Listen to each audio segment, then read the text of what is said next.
Pixels.cool.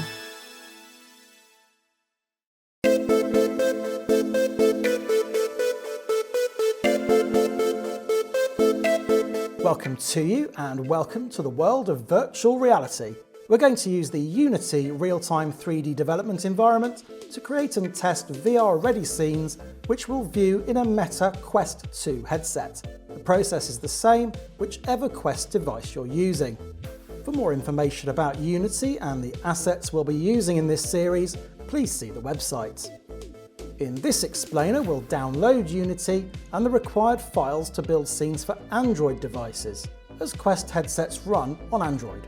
Start by going to unity.com in your browser and go to the Developer Tools tab.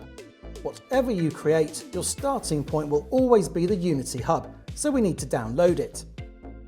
We're using the Windows version. Run the Unity Hub file. You'll need an account to use Unity and download free and paid assets. If you don't already have an account, just select Create Account and work through the fields to sign up. It's completely free. Once created, return to the Hub and sign in. Unity updates the Hub environment over time, so yours may look a bit different to this, but the steps we're about to follow don't really change. The Hub is suggesting we install the current stable version of the Unity editor.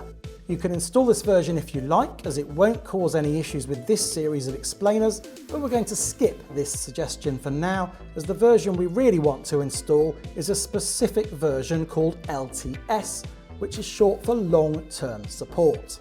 Agree and get the Personal Edition license. Welcome to the Hub. Because we chose to skip the editor installation, we have nothing to open at the moment. Go to Install Editor at the top right of the window. There are various official releases of Unity.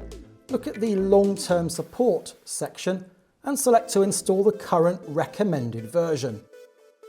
Because Quest headsets run on Android, be sure to select Android Build Support and all the related sub-options. Continue and agree to any license terms. The Unity editor will download and install. At the time of recording, this is about 13 gigabytes in size, so it's probably time to grab a coffee. That's Unity installed and ready to use.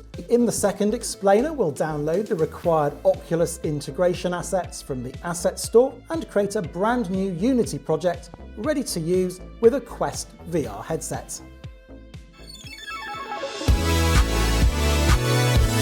Pixels.cool.